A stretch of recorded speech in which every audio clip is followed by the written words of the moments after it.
शिक्षक, तुला आवडलेल्या स्थळांची माहिती सांग. बंड्या, मला आवडलेलं स्थळ आईबाबांना आवडत नाही, त्यांना आवडलेलं स्थळ मला आवडत नाही, आणि आम्हा तिघांना आवडलेल्या स्थळांना समोरचं स्थळ नकार देतं, म्हणून मी स्थळच बघत नाही.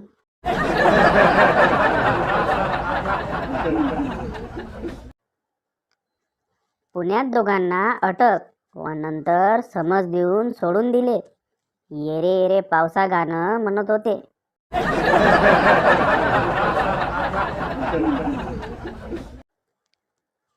हे वरुण राजा, अजून ही वेळ गेली नाही. फक्त एकदाच सांग, दिवाळीला कपडे घेऊ की रेनकोट?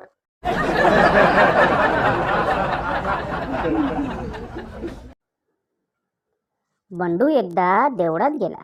हात जोडून देवाला म्हणाला, देवा, मला काही नाही दिले तरी चालेल, पण माझ्या आईला एक सुंदर सून दे. देवाने ते ऐकले आणि त्याची इच्छा पूर्ण केली. महिन्याभरात त्याच्या धाकट्या भावाचे लग्न झाले. सून दिसायला सुंदर आहे.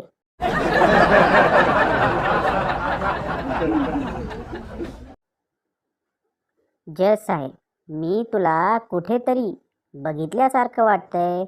आरोपी साहेब, मी आधी तमाशाच्या फडात ढोलकी वाजवायचो. सगळीकडे शांतता.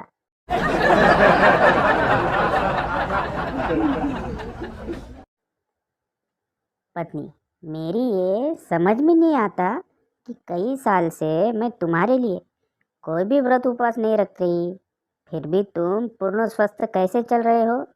पति, मैं बहुत नियम संयम से रहता हूँ इसलिए। पत्नी, मुझे बेवकूफ़ समझ रखा है क्या? सच सच बताओ, वह कौन है जो तुम्हारे लिए व्रत उपवास रखती है?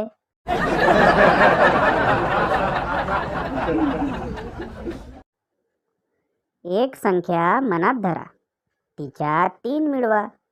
आता आलेल्या संख्येची दुप्पट करा, त्यातून 7 वजा करा. आलेली संख्या एका कागदावर लिहा आणि आता त्या कागदाचे विमान करून उडवा.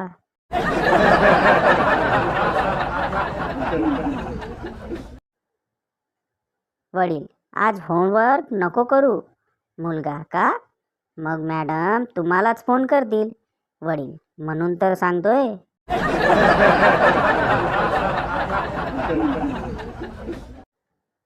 मुलगी, बेबी, क्लासला का नाही आलास?